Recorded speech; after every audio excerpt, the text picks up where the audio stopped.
새해 벽두부터 증권사들의 각종 예측이 크게 엇나가고 있습니다. 특히 우리 투자자들의 관심이 큰 홍콩과 중국 증시, 그리고 비트코인 가격이 큰 폭으로 하락 중인데요. 많은 투자자분들께서 관심을 갖고 있는 문제인 만큼 오늘은 이 주제를 통해서 얘기 나눠보겠습니다. 도움 말씀에 한국경제신문의 한상춘 논사위원 나와 계십니다. 안녕하십니까? 네, 안녕하십니까? 네, 미국 증시 정말 놀랍습니다. 네네. 국내 증시도 이렇게 좀 잘 가졌으면 좋겠는데 자, 우선 다우지수 결국 38,000선을 돌파했고요. S&P 500 지수도 사상 최고치 다시 한번 경신했습니다. 미국 증시 각종 비관론이 무색할 정도로 잘 가지고 있는데 어떻게 보십니까? 네, 연초 들어서 이렇게 주가가 하락하는 모습 가지고 어떻게 이해하느냐. 예. 이 문제가 이제 지금의 시장 모습, 국별 그 시장 모습을 좌우하지 않냐 하는 생각이 드는데요. 연초에 그 조정한 거 가지고 일부 비관론자 같은 경우에는 미국 경제 본격적인 침체다는 이런 시각으로 주가가 떨어진다는 시각으로 비쳤습니다는 이 방송을 통해서는 작년 11월 12월 두 달간에 미국의 주가도 그렇고 한국 주가도 많이 올랐기 때문에 여기에는 기술적 조정이다. 그리고 최근에 과다한 금리 인하 기대 3월 그 금리 인하 가능성이 오늘은 30%대까지 줄어들지 않습니까? 예, 40% 40%에서 이제 30%대까지 줄어드는데요. 요거에 따라서 결국 그동안 과다한 금리 인하에 따라서 주가가 많이 올랐거든요. 그렇죠. 요거에 따라서 금리 인하 가능성이 줄어드니까 행오버 현상이 나타나서 주가가 떨어지는 거다. 펀더멘털이 그렇게 문제는 없다 하는 이런 쪽으로 진단이 들었습니다는 예. 오늘 미국 증시가 바로 고스란히 그런 쪽을 나타낸 게 아닌가 생각합니다. 미국의 다우지수 38,000인데요. 홍앵커께서 말씀하신 미국의 2분기에 기술적 지표로 경제가 침체된다. 하지만 사실 실질적으로 보면 소매 판매라든가 이런 게 워낙 좋게 나오거든요. 그렇죠. 그리고 이제 내일 모레 발표합니다. 미국의 4분기 성장률 1.7%인데요. 이거는 3분기 4.9에서 1.7%로 성장률이 크게 둔화되지 않느냐. 이건 잘못된 분석이다 하는 걸 말씀드리겠습니다. 미국은 전분기 대비 연율이니까 예. 사실 3분기에 높으면 4분기에 동일한 수치가 나오면 제로가 되는 거죠. 그렇죠. 그리고 1.7%라는 것은 4분기에 4.9를 가고 더 뛰어넘는 수준이죠. 그런 과정이 읽혀지면서 오늘 일부에서 2분기 이후에 경기 침체가 하더라도 이걸 극복하고 다우존스 지수가 사상 최고치를 기록했다 이렇게 불렸습니다. 예. 오늘 그 나스닥 지수라든가 S&P 지수를 끌어올린 것은 아무래도 엔비디아를 비롯한 AI죠. 그래서 우리가 M7의 분절화 문제에 대해서 말씀을 해주셨습니다는 예. 나스닥과 S&P는 A발 골드락스 장세가 지속되는 것이 아니냐 하는 측면에서 S&P도 지난 주말에 엔비디아가 오늘 올랐죠. 그리고 테슬라는 아마 떨어졌을 겁니다. 예. 테슬라는 그 떨어져서 $200 붕괴 우려가 지금 제기되고 있는데요. 사실은 M7에 지금 나오죠. 테슬라가 $210까지 붕괴돼서 예, 그렇죠. 사실 이렇게 떨어지고 있는데요. 결국은 이제 엔비디아가 AI의 그 상징이니까 이게 이제 결국 미국 증시의 골드락스 장세를 재현되는 게 아니냐 하는 이런 기대감에서 그렇다 이렇게 됐습니다. 그리고 연초부터 우리가 이 방송을 통해서 지적해 드렸습니다는 글로벌 증시 연초에 나온 모습은 미국 쪽 쓰느냐, 중국 쪽 쓰느냐. 근데 한국은 사실 미국 쪽 섰지만 중국 쪽으로 분리된다. 이런 예. 쪽도 이제 말씀드렸는데요. 어제 중국과 홍콩의 그 주가가 한 3%대 가깝게 떨어져서 그야말로 블랙 먼데이, 차이나만 블랙 먼데이, 중화경제만 블랙 먼데이를 기록했습니다. 예. 우리 투자자 입장에서는 지금 미국보다도 지금 홍콩과 중국 이런 게 이제 굉장히 관심이 되고 있죠. 국내 예. 증시도 홍콩과 중국의 영향을 받으니까 지금 상태에서 홍콩과 중국이 어떻게 될 것이냐가 최대 관심이다 이렇게 보게 됐습니다. 네, 맞습니다. 홍콩과 중국 증시 정말 무서운 속도로 빠지고 있는데요. 투자자들의 불안감도 커질 것 같습니다. 상황이 어떤지부터 짚어주시죠. 네, 어제 홍콩 엣지 지수 그야말로 좀 아침부터 방송하기가 상당히 좀 무겁습니다는 예. 홍콩 엣지 지수 지금 김채은 PD께서 보여주시고 있습니다는 마감 지수로 5천에 간신히 턱걸이했습니다는 그렇죠. 예. 어제 장중 내내 5천 포인트 밑으로 떨어졌었습니다. 그리고 상해 지수 같은 경우에는 마의 선으로 2선 넘지 않지 않겠느냐 했는데 2,800선 무너져서 2,753인가요? 그렇게 나갔습니다. 예. 결과적으로 보면 지금 새해 들어서 눈덩이처럼 불어나고 있는 홍콩의 일레스 문제와 관련해서 투자자 입장에서는 저도 이제 어제는 현장의 스케치하기 위해서 아무래도 신문사에 그 종사하는 언론인 입장에서는 현황이 어떨까 하는 측면에서 어제 그 강남 지역을 중심으로 해서 많은 사람을 만나봤거든요. 예. 지금 정말로 진짜 증권사라든가 금융사 입장에서는 반성을 좀 해야 될 것 같습니다. 지금 상태에서는 홍콩의 H지수가 어제 5천선 밑으로 떨어지다 보니까 남아있는 것까지 모두 날리냐 하는 이 표현이 상당히 가슴을 그렇죠. 울린다 이렇게 보이겠습니다. 아무래도 이제 제가 만나봤던 사람은 예. 노령층에 해당되는 사람인데요. 이분들의 얘기를 좀 피부적으로 와닿게 시청자 여러분께 전해드리겠습니다. 은행이든 증권사든 홍콩에 ELS 판매할 때 제가 만났던 거의 7명 분이 고스란히 이 얘기를 얘기하더라고요. 홍콩이 주가가 떨어지면 50%가 떨어지겠느냐. 공이 7사람 만났는데 7사람이 모두가 이렇게 해서 상품을 팔았다립니다. ELS 자체는 파생 상품이니까 굉장히 노령층에서 이것을 설명하기 어렵다 보니까 실적은 경쟁되지. 이거 가지고 뭐 증권사라든가 금융사의 이렇게 승진 여부가 결정되고 또 분기말이든가 이런 데 굉장히 성과급이 되다 보니까 결국은 판매는 해야 되는데 어떻게 판매해야 되느냐. 홍콩의 주가가 과연 50% 떨어질까요? 7사람 공유하겠습니다. 공유하겠습니다. 이게 오늘 사실 방송의 주제 가지고 활게 만에 하나의 가능성입니다.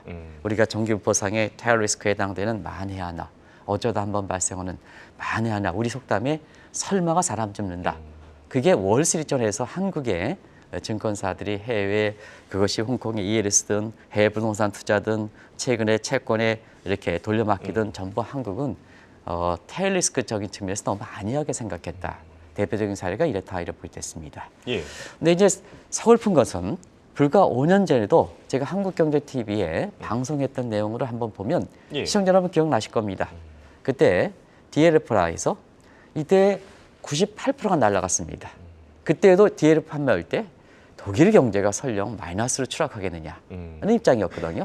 근데 마이너스 떨어졌거든요. 그래서 98%가 날아간 겁니다. 이게 겪은 지 5년분이 안 됐거든요. 근데 홍콩과 관련돼서 ELS 사태가 나타나다 보니까 굉장히 마음이 서글프다는 걸 말씀드리겠습니다. 네, 알겠습니다. 그리고 어제 상해 지수도 하루 사이 2,800선이 붕괴됐습니다. 보니까 2,750 정도까지 떨어졌는데 중국 증시가 계속해서 떨어지는 상황에서 이번에는 다르다라고 하는 것도 대표적인 만에 하나 사례가 아닙니까? 네, 사실은 지난주에 중국의 작년 성장률 5.2% 나왔어요. 그래서 목표 성장률의 5%보다 높게 나오다 보니까 한국경제TV에서 사실 그 중국과 관련된 이렇게 공부했던 사람이 나와서 중국 봐라. 경제 성장률 목표 성장보다 높게 나오지 않느냐. 오늘부터 본격적인 반등이다. 뭐 이런 쪽으로 이렇게 해석하는 시각을 시청자 여러분 머릿속에 있으실 겁니다. 근데 어제 상해 종합지수가 2.7% 폭락했습니다. 그렇죠. 이건 왜 그럴까 하는 측면에서는 글로벌 인베스트뱅크들은 전부 중국에 대해서 반감을 갖고 있는 상황이거든요. 근데 한국의 그 증권사라든가 금융사만 중국에 대해서 아직도 연을 갖고 있다는 얘기입니다. 우리가 이것을 좀 만에 하나다 하니까 아마 이거 만에 하나 가지고 특집을 한번 해보겠습니다. 알겠습니다. 그래서 만에다 하다 보니까 우리가 2022년 10월 달에 공산당 대회 이후에 코로나 해제하니까 리오프닝 얼마나 얘기했습니까? 리오프닝. 그렇죠. 그리고 작년 같은 경우는 경기 부양 많이 했죠. 경기 부양 이렇게 하는데 그때마다 전부 이번엔 다르다, 이번엔 다르다 이렇게 얘기했거든요. 그 이번엔 다르다가 만에 하나에 해당되거든요. 결과적으로는 이 방송을 통해서는 중국이 시진핑이 독재 체제가 된다. 또 중국과 관련돼서 가장 현장이라든가 가장 곳곳이 이렇게 봤던 이 한국경제TV를 이끌고 있는 조지현 사장의 말씀을 드려서 중국에 대해서는 안 된다. 또 올해 들어서도 중국이 2차 숙청이 있을 거다. 하는 반도 그분의 말씀을 들어서 말씀을 드렸습니다. 그런데 사실 중국에서 와서 공부했다 하는 사람이 5.2% 높게 나오다 보니까 지난주입니다. 중국이 이번엔 다르다 하지만 상해 종가지수는 결국 외국 자본이 빠져나가면서 외국 자본이 빠져나가면서 글로벌 인베스트뱅크 자금들이 빠져나가면서 어제는 도저히 떨어지지 않을 거로 봤던 2,800선 이 부분이 떨어지다 보니까 결국 홍콩과 중국과 관련돼서 ETF 상품이라든가 이런 거는 더 이상 버티기 어렵거든요. 그래서 국내 증권사 입장에서 이것을 조기에 청산시켜버리는 이런 게 아마 오늘 언론에서 많이 나왔을 겁니다. 그런 사태가 지금 빚어지고 있다 리포트했습니다. 네. 그리고 홍콩과 중국 증시뿐만 아니라 비트코인 투자자분들도 참 고민이 많습니다. 오늘은 이 4만 달러마저 위협당하면서 무너졌거든요, 한때. 비트코인 낙관론, SEC의 승인 이후에 조금 많이 커지는 듯 했으나 전혀 상반되는 움직임 아닙니까? 네. 그때도 제가 아주 구체적으로 이렇게 증권사 명칭을 들어서 NH증권의 뭐 전문가라는 사람이 비트코인 해서 SEC 승인 후에 20만 달러 간다. 2억 비트가 되는 거죠. 예. 근데 이 방송을 통해서 뭐가 달라진 게 있느냐? 현물 ETF다. 현물 ETF는 비트코인을 사서 꽂아 넣어야 된다. 똑같은 거다. 현물 ETF와는 다르다. 그래서 기본적으로 밸류상의 불안정하기 때문에 예. 사실 오늘 특이하게 다른 요인도 있긴 합니다는 우리 최배학 캐스터께서 이렇게 얘기를 해준 그런 측면도 있긴 합니다는 본래 투자 입장에서는 밸류가 불안하면 오래 갈 수가 없습니다. 그래서 미국의 현물 ETF 승인원 문제가 언제가 됐습니까? 며칠 됐습니까? 그렇죠. 거래일 기준으로 일주일뿐이 안 됐는데요. 자, 4만 9천 달러 가던 것이 오늘 마감은 조금 올랐을 겁니다. 기술적 비해서 워낙 빠졌기 때문에 이게 이렇게 차리피킹 매력이 있기 때문에 아마 마감 지수는 아까 보여주셨습니다는 4만 달러 간신히 턱걸이했을 겁니다. 예. 근데 계속 왔다 갔다 하고 있죠, 지금. 근데 오늘 대세는 4만 달러 붕괴됐습니다. 그러면 시청자 여러분 거래일 기준으로 SEC 승인에 10일도 안 됐습니다. 예. 낙관론 많았죠. 근데 지금 10일 만에 어떻게 때렸습니까? 4만 9천 대비 3만 9천은 20%가 10일도 안 돼서 떨어지는 겁니다. 그렇죠. 이거는 만약에 그때 SEC 승인에 낙관론을 믿고 우리 투자자들이 비트코인을 샀다면 얼만큼 손실이 컸는지 단적으로 보여주는 대목이거든요. 예. 그러다 보니까 지금 상태에서는 오는 4만 달러 붕괴되다 보니까 자 2021년 11월 악몽 이때가 11월 8일 날 비트코인이 62,500달러에서 결과적으로 16,000달러 물론 시간을 갖고 떨어졌긴 했습니다는 이때 악몽이 재현되는 게 아니냐 하는 것이 지금의 분위기다. 시장 분위기다. 뭐 4월 반감기 이거 자꾸 얘기하는데요. 예. 4월 반감기도 채굴 ETF에 대해서는 사실 기대를 걸 수 있지만 지금 뭐냐 나온 유통 ETF에 대해서는 미국의 월가에서 이렇게 보면은 그분에 대해서는 사실 기대하지 않는 눈치다 하는 것을 꼭 좀 말씀드리겠습니다. 예. 비트코인이 채굴과 그 다음에 유통 ETF를 유통 BTF를 나눠서 봐야 되거든요. 모조리 4월달 과거에 비트코인 반감기일 때는 올라갔다. 이걸 들어서 계속해서 이게 비트코인 가격이 떨어질 때 4월 반감기다 올라간다 이렇게 하다 보니까 실제로 시장에서는 계속해서 빠지는 상황이거든요. 이게 투자론에서 보면 가장 본질은 밸류상에 그리고 이후에 전개됐습니다는 사실 화폐에 대해서 기대감을 갖기 차단하기 위해서 이 방송을 통해서는 가상화폐의 커런시 예, 부분을 그렇죠. 빼줘야 된다는 말씀을 또 이게 시청자분한테는 굉장히 시사점을 많이 던져주거든요. 쓸데없는 기대를 갖지 말라게 한다. 오늘도 중국이 이번엔 다르다. 홍콩 뭐냐. 다 이게 만에 하나가 쓸데없는 기대감을 갖추는 거거든요. 아니겠습니까? 예. 그러다 보니까 솔직히 딱 까놓으면 사실은 투자자의 손실이 줄어들 수가 있는데요. 마지막에 저가 매입 이번엔 다르다 하다 보니까 더 넣으면 더 떨어지죠. 손실이 커지는 거죠. 그게 만에 하나 롱테일 리스크다. 한번 특집을 한번 다뤄보겠습니다. 예.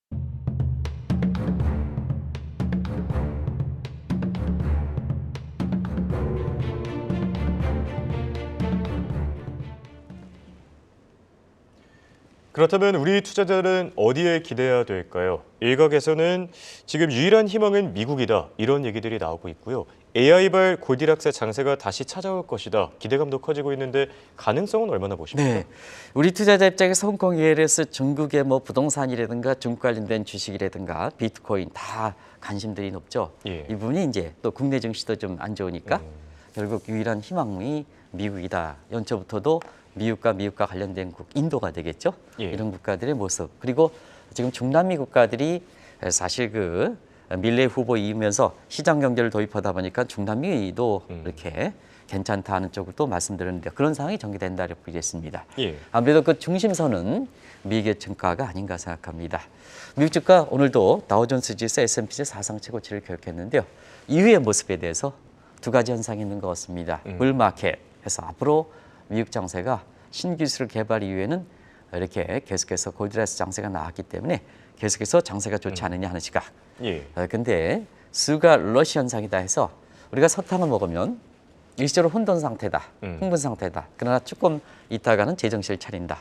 저는 설탕을 먹으면 그렇진 않는데요. 이렇게 해서 예. 옛날에 그 네즈게 파운드 같은 비슷한 시각이다 이렇게 그렇죠. 됐습니다. 그래서 이것은 증시로 보면 비관론이다. 이렇게 월가에서 나눠져 있는 것 같습니다.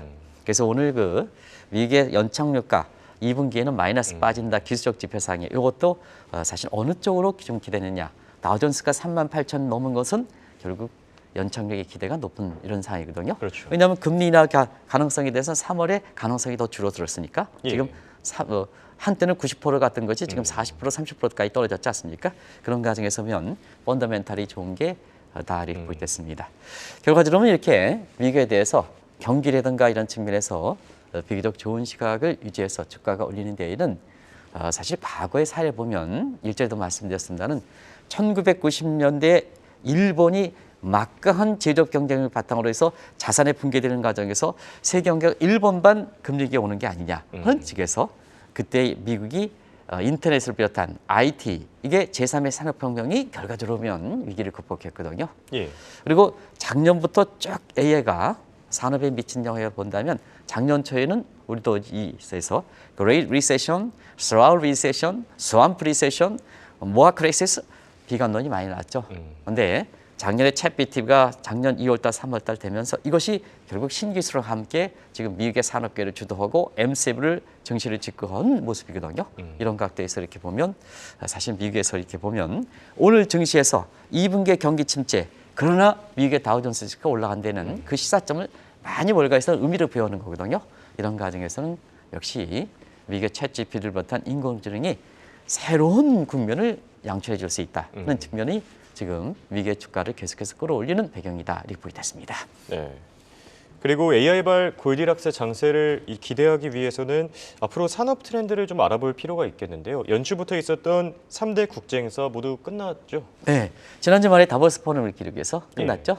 그래서 시청자라면 뭐 이렇게 외신을 통해서 다 아시겠습니다는 3대 연초에 산업이든 경제든 경제정책이든 이런 트렌드를 알 수 있는 3대 국제행사가 끝났죠. 전미경제학회 이제 제일 먼저 끝났죠. 주로 통화정책, 그다음에 재정정책 이렇게 해서 알 수가 있는 대목이고요. 예. 그다음에 CES 우리 기업인들이 많이 같이 오셨는데요. 이게 전자전시서 이렇게 전시회에서 이렇게 이제 전자산업의 그 트렌드를 알 수가 있는 이런 대목이고요. 그다음에 다보스 포럼이 지난주에 이제 끝났습니다는 하나같이 역시 유행은 AI인 것 같습니다. 그렇죠. 그래서 AI가 지금 모두 3대 행사에 AI로 다른 점이 하나의 특징이다 이렇게 보겠습니다. 그리고 몇 가지 사항을 좀 같이 보겠습니다. 예. 미국 경제는 불황이 없다. 이번에 다보스 포럼이랑 그랬습니다. 그리고 오늘 이제 미국 증시에서도 그렇게 나타났죠. 중국 경제는 살기 어렵다. 표현 이거 그대로 가져놨습니다. 비트코인 비롯한 가상화폐는 지고 AI는 뜬다. 시장 그대로 나타나고 있죠. 그래서 AI 관련해서는 작년에는 윤리적 문제, 사람을 인공지능이 대처하면 세계가 어떻게 될 것이냐 디스토피아 측면을 강조했습니다는 예. 올해 들어서는 사람과 이렇게 공존을 하는 유토피아적 측면에 초점을 맞춘 것도 하나의 특징이다 이렇게 보겠습니다. 그래서 오픈 AI가 셀 투머니 우리나라에 방문하죠. 그렇죠. 이렇게 방문하는데요. 굉장히 기대가 많다 이렇게 보겠습니다. 네.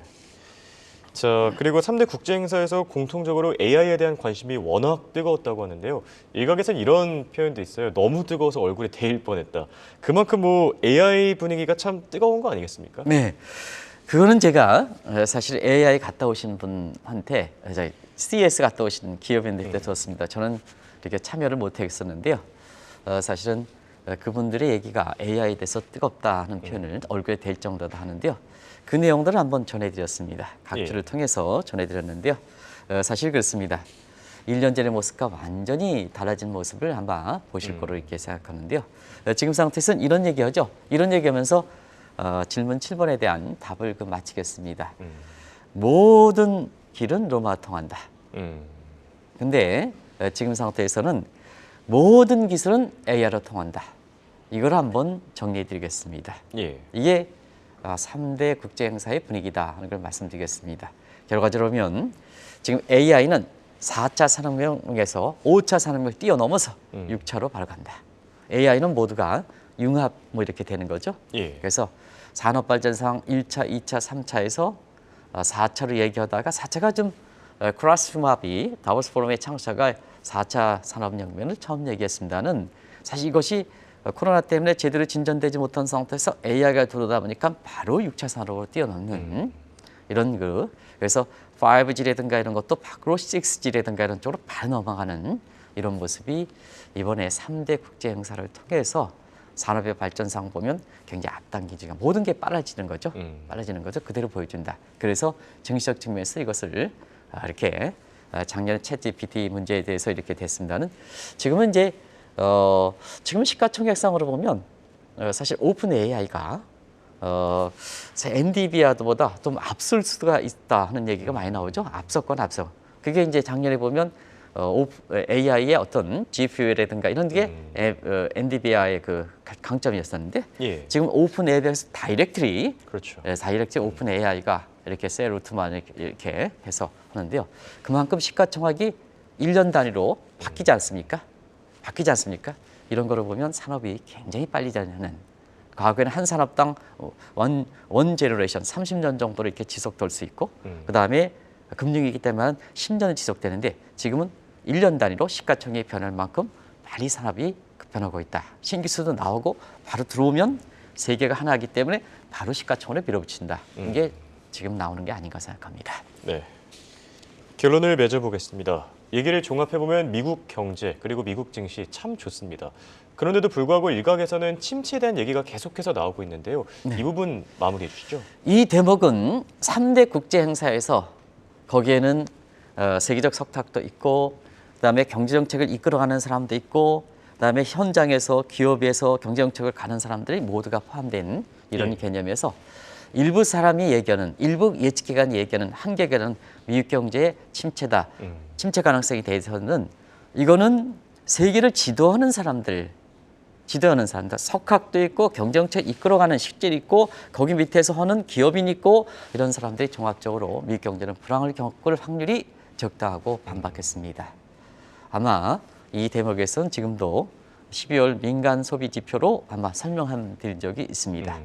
많은 사람이 2분기 이후에는 미국의 민간 저축분이 고갈돼서 예, 그렇죠. 민간 소비로 연결되지 않느냐 하는데 그렇지 않습니다. 미국의 민간 저축률은 리얼 섹터의 세이빙 레이쇼를 보면 그게 이제 소득 대체 효과를 측면에서 재원이 될 수 있는 부분은 사실 그렇게 높지는 않습니다. 그런데 그게 이제 고갈되니까 결국 경기가 침체된다는데 예. 지금 미국의 주가가 천천히 좋지 않습니까? 포트폴리오 변경 효과에서 이 미국의 주가가 참 좋고 그러다 보니까 미국 국민들이 에셋 인컴, 자산 소득이 많거든요. 예. 이 부분에 의해서 미국에 그렇게 경기가 받쳐준다 하는 것을 말씀드리겠습니다. 그런 국면이 지금 지속되는데요. 그런 상태에서 올해 성장률을 보겠습니다. 올해 성장률이 1.6에서 2%로 이렇게 되는데요. 선진국 중 가장 높습니다. 그렇죠. 가장 높습니다.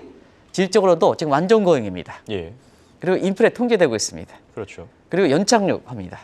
이것만큼 질적으로 좋지 않습니까? 예, 그래서 경제의 리질런스, 복원력이라든가 서스테인, 지속 가능성 이 측면에서는 다른 어떤 국가보다 가장 높게 평가하는 대목이거든요. 그리고 또 한 가지는 미국의 신기술을 주도하지 않습니까? 신기술을 디지털상에서 모든 신기술을 미국이 가장 앞서가는 거고요. 그다음에 지금의 좀 하드가 되고 있는 AI도 한국이 AI 문제에 대해서는 미국에 대해서 60년 떨어지고 있다. 격차가 시간이 가면 갈수록 벌어지거든요. 중국은 예. 어떨까? 중국은 사실 우리와 비슷하게 60년 떨어진다. 극단적으로 이렇게 나오고 있습니다. 그렇죠. 그래서 인공지능과 관련된 신기술을 개발할 뿐만 아니라 주력 산업으로 가는 것도 미국이 마크한 국방력 바탕으로 해서 이 첨단 기술의 발원지에 해당되는 미국의 국방비 지출이 하는 과정에서 이것이 포워드 링키지, 백워드 링키지, 엑스터널 이펙트가 가는 상태에서 세계 산업을 주도하는 모습이거든요. 그런 과정에서 분기별로 이렇게 기복이 기랍니다는 미국 경제가 가장 좋다. 이게 3대 국제 행사에서 그대로 드러났다 하는 것을 말씀드리겠습니다. 알겠습니다. 지금까지 도움 말씀은 한국경제신문의 한상춘 논설위원이었습니다. 네, 고맙습니다. 네, 고맙습니다.